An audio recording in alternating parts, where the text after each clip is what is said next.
welcome to the third review of the evening. Up this time is Dynabomb 2. Jack and Ella are on vacation on a beautiful tropical island. Unaware of Dr. Brutus, they sip fruit juices and talk about their past adventures. They are interrupted by Dr. Brutus's voice. A loud explosion destroys the kiosk where they were relaxing. I have questions about that. And so they decide to make the bad guy pay for it. Thus begins their new adventure, and you will be the protagonist. Choose one of the two heroes, or both if you prefer to play with a friend. Fly and shoot bombs across 8 beautiful and colorful levels. Discover secret levels and find a way to the secret world. Buy new weapons and other types of upgrades that will help you on your adventure. Defeat all of Dr. Brutus's followers and help Jack and Ella clean up the wonderful island they are on. Right, so this game was given to the Golics for review, so over to him for the details. I mean, honestly, that sounds a little bit more substantive than the actual game itself seems to be. This is initially, it's a very basic platformer. You can shoot and have a limited amount of ammunition. You can jump, and you don't have a double jump, but you have a jetpack with an amount of fuel that charges up based on walking around.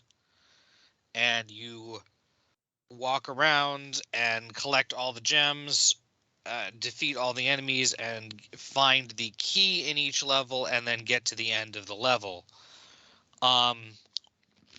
Unfortunately, the controls aren't amazing. There are a huge amount of gems to pick up. Like, the controls are a little bit... There's not a very good transition between when you're jumping and when your jetpack goes on. There are tons and tons and tons of gems to pick up. There are the yellow orbs, which I forget what they're called, that you don't have to get, but you need to get to purchase upgrades theoretically. The biggest thing is that there are upgrades. You can use the gems to buy temporary upgrades that last you for like a stage and do things like make the gems attract to you from different ranges, or give you an extra hit, or start you off with twice as much ammunition, and whenever you pick up ammunition, you get twice as much ammunition. Oh, there are also a short and a long range bomb shot that I never really got the hang of.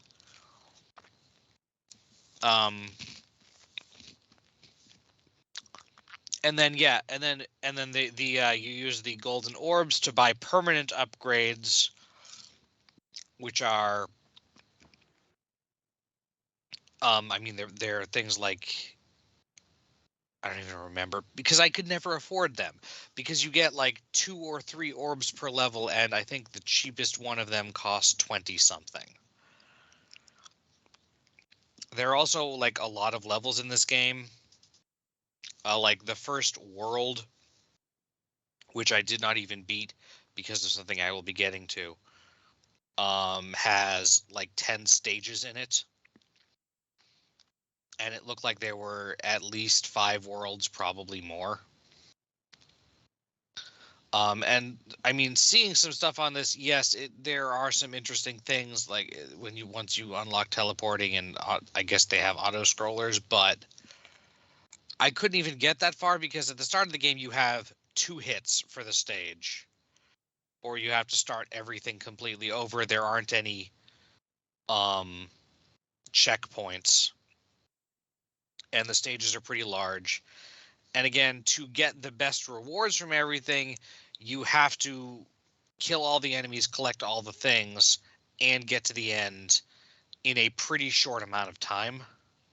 So that might be easier with the power-ups, or with if you have a second person to play with. But playing alone, it was... I don't think one of the temporary power-ups is double your time limit. I took that once, and that was the only time I got to the end of the stage in time, barely, and I think I missed an enemy to kill on that one. Also, sometimes the gems to pick up are hidden, like green gems in the tops of pine trees or palm trees. excuse me, or there are passages that where you can walk behind the wall. They're usually not super hard to find, but if you're in a hurry, you might. But yeah, it's mostly the thing that there are also mid-level pickups for jetpack fuel, which is important because, like I said, as you can see, a lot of the time they just like completely line the ceilings with gems for no reason aside from to make you try to pick it all up.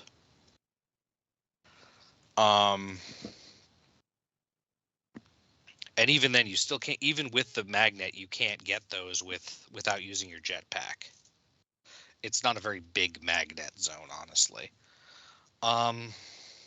So yeah, just between the kind of imprecise controls, the fact that you literally start with 2 hits, and there's a lot of stuff in each stage.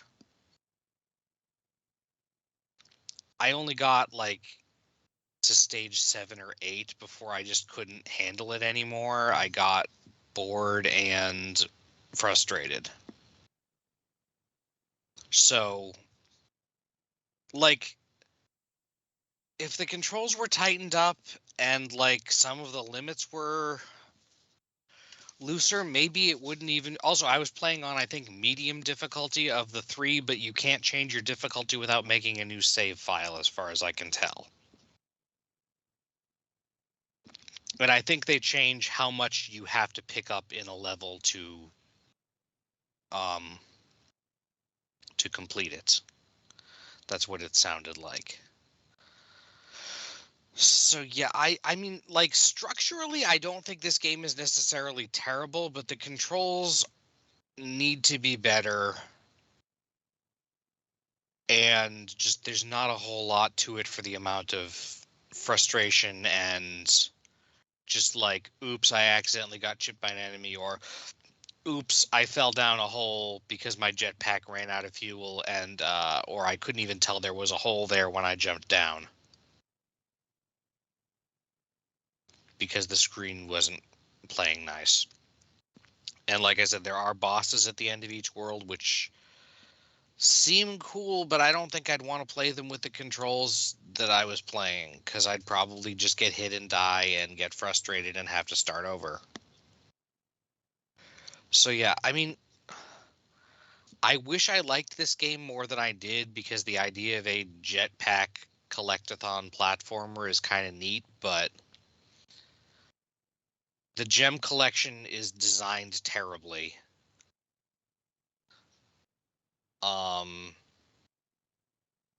Because they're just coating every surface unless they're hidden.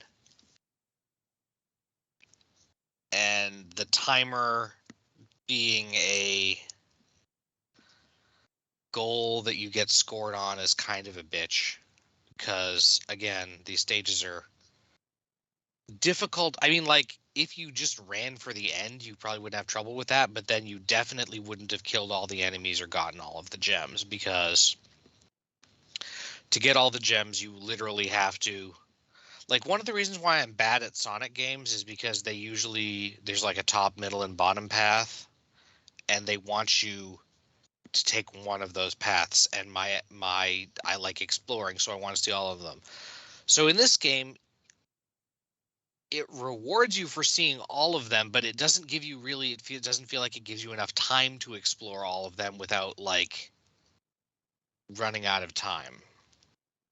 And also the 2 different arcs for the throwing bombs. First off, they're placed kind of awkwardly. It's either left trigger for long and right trigger for short, or also Y button for long and right trigger for short.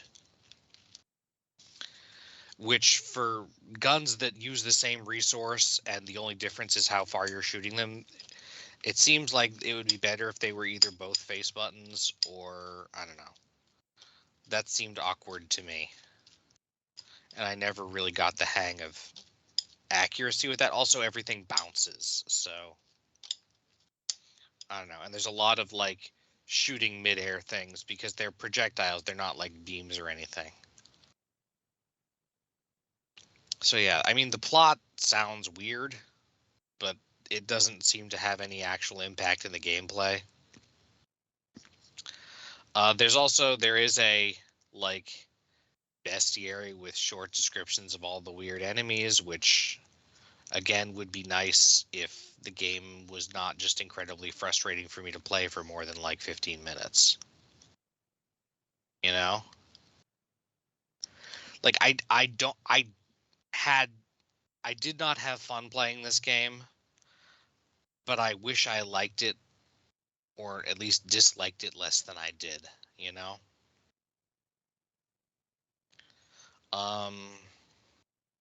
Also, the music was very plain. There's like probably one track per world because the worlds do at least seem to have visual themes. But again, I couldn't complete the first one, so. Right. Do you guys have any questions or anything that can maybe help with it? Help me? Not really. It just seemed like the trailer, it looks pretty bog standard. Yeah, otherwise, like, it's like one of the Ratalaika games we used to get a ton of. It's just,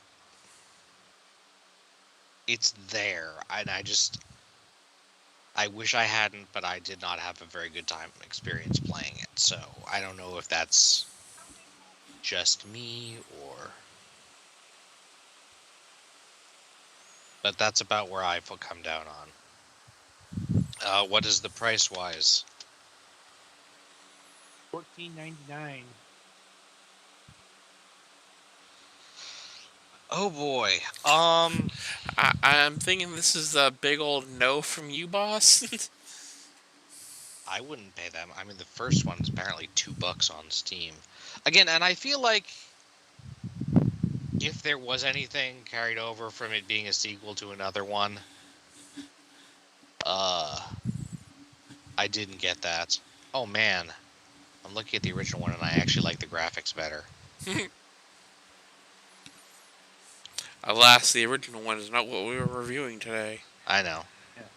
No, I was looking to see if it was on Steam, but this one seems to be not on Steam currently. Yeah. Maybe you'll review Dynabomb 1 in a future date, but Yeah, anyway, so it's not I don't think it's entirely terrible, but I didn't enjoy it. noted. Sometimes that happens. I mean, I thought Vampire Survivors was fine, but not much more than that. So sometimes that happens. Someone is staticking a lot. I think that's petty. I hear it too. Okay. Okay, then I think that's about all I got to say. I suppose for the length of the game, that's why they can justify having it be almost $15. Did you say? Yep.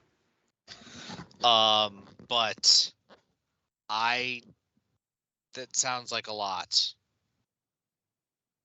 to me. Still, I still think that 10 would be asking a lot, probably even with the amount of time it takes.